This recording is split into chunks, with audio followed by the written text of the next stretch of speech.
La bandera que se izó en la Capilla del Rosario el 27 de febrero de 1812 probablemente haya sido confeccionada por una mujer y por una vecina de la Capilla del Rosario. Hay pocas huellas que den cuenta de la historia de Catalina y de las redes de sociabilidad que Catalina pudo trazar.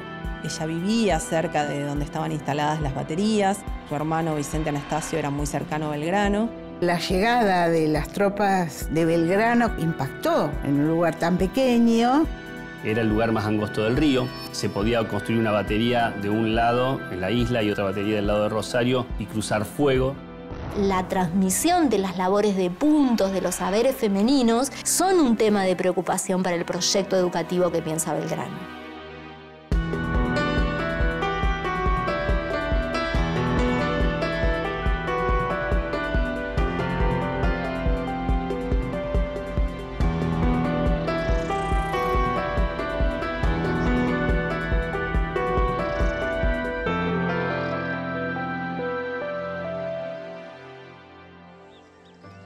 María Catalina Echevarría era una mujer de élite en un pequeño poblado frente al río Paraná. Sus días transcurrían entre las tareas domésticas, la educación de sus hijos y una profunda fe religiosa. En febrero de 1812, su apacible vida se vería alterada por un misterioso encargo que transformaría definitivamente el destino de una ciudad.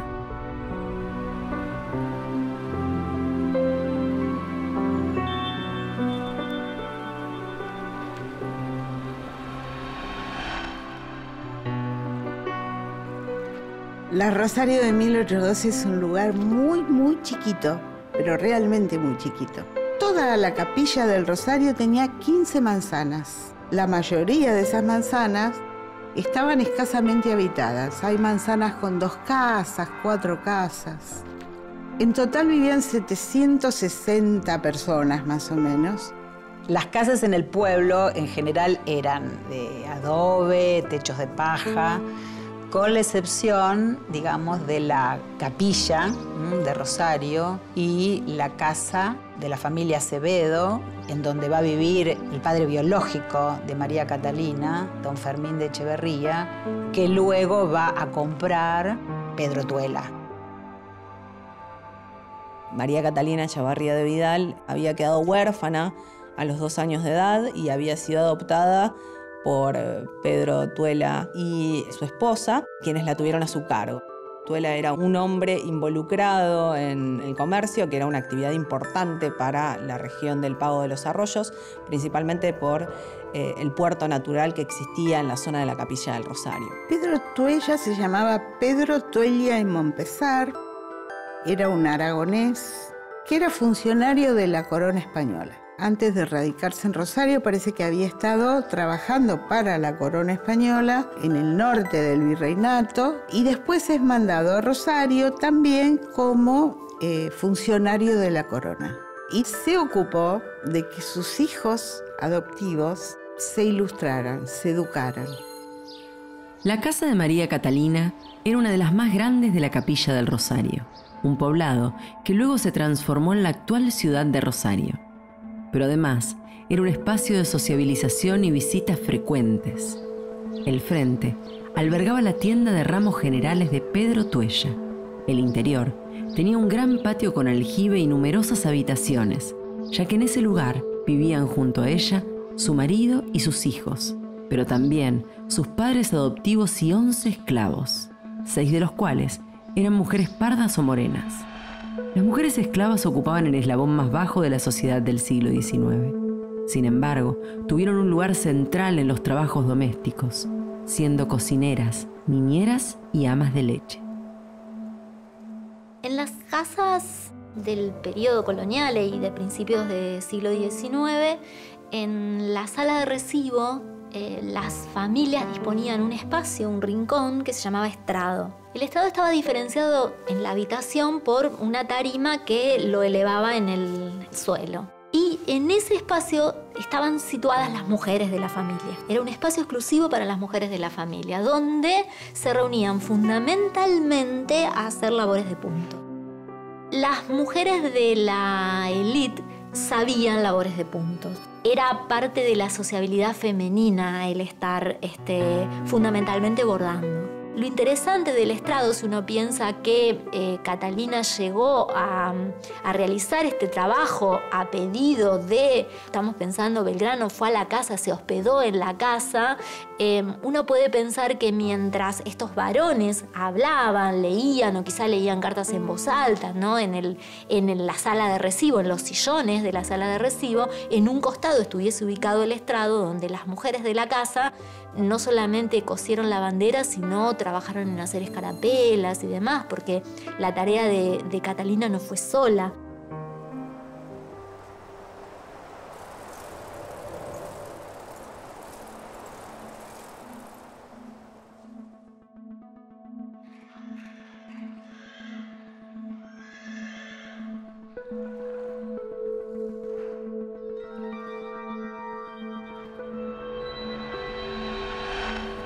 Después de la Revolución de Mayo de 1810, el Cabildo de Montevideo permaneció fiel a la corona española y pronto le declaró la guerra a la nueva Junta en Buenos Aires. En ese escenario, el río Paraná se transformó en un corredor estratégico para la defensa del nuevo orden político. A comienzos de 1812, el gobierno a cargo del triunvirato le ordenó a Manuel Belgrano instalar 2 baterías en Rosario para defender la región de los ataques realistas que podían llegar por las aguas. Vicente Anastasio, el hermano mayor de Catalina, era compañero de armas y amigo cercano del general. La gran casa familiar de los Echevarría fue el lugar donde se hospedó Belgrano en el poblado y el escenario perfecto para el encuentro entre el prócer y la costurera.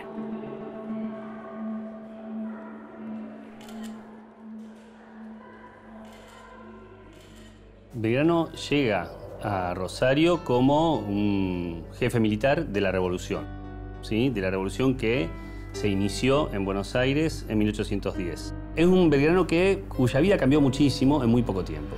Era funcionario de la corona que rápidamente se convierte en revolucionario, que rápidamente se convierte en líder militar y que experimenta enseguida los sinsabores de la guerra.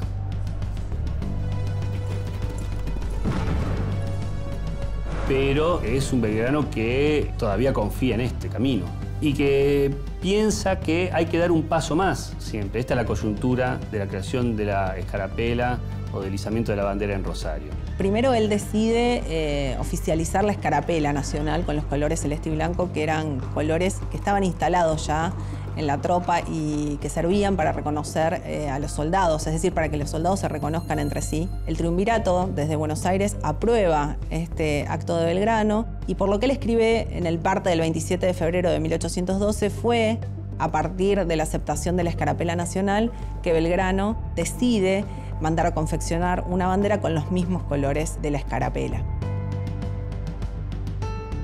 Lo que necesitaban era fortalecer el ánimo de la población, no de la tropa, porque en una sociedad sumergida en la guerra, los que pelean de alguna forma son todos y todas. Rosario tenía poca cantidad de población, tenía aproximadamente 1000 habitantes, era una parroquia, tenía un cura, y esa infraestructura le permitió en algún momento mover ciertos recursos que la población, el vecindario de la villa del Rosario, reunió para construir las baterías, ¿sí? Materiales, herramientas, etc.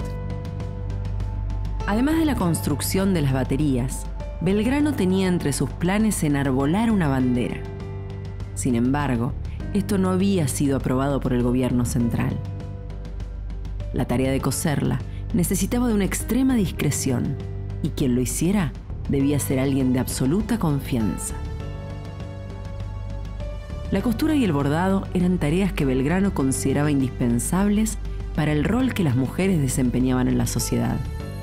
Su anfitriona, María Catalina, aparecía como la socia ideal en la creación del símbolo nacional.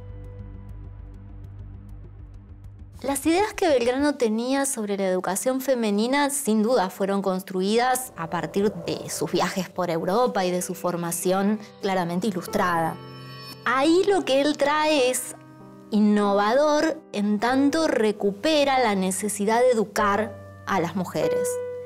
Una sociedad que no educa a sus mujeres es una sociedad que se está perdiendo de algo, que está descuidando a gran parte de la población y a una parte de la población que tiene bajo su custodia y a su cuidado a la infancia. Sería difícil pensar que lo que está pensando es empoderar a la mujer para ponerse en el mismo lugar del hombre. En definitiva, sigue pensando que hombres y mujeres, cada uno tiene su lugar y por supuesto que le reserva al hombre un lugar preeminente ¿en qué? Y bueno, por ejemplo, en la política, en la toma de decisiones. Y a la mujer, y fundamentalmente en el ámbito doméstico.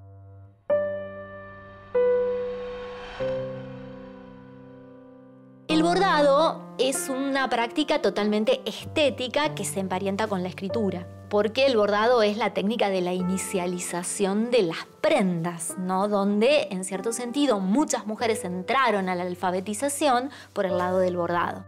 Por eso, la transmisión de las labores de puntos, de los saberes femeninos, son un tema de preocupación para el proyecto educativo que piensa Belgrano.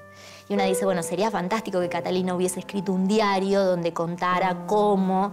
Algunas mujeres lo hicieron, ella no lo hizo, pero uno imagina, y alguien que valora el saber hacer de las mujeres y que necesita construir la bandera, que alguien realice ese trabajo, y no es raro que un varón le pidiese ese trabajo porque era el trabajo que las mujeres de la élite hacían. Sin duda que Catalina podría tranquilamente ser una de las damas que cosió la primera bandera, pensando en la adhesión que la familia Echeverría ha tenido con la revolución y que Belgrano le haya dado a este rol protagónico, digamos.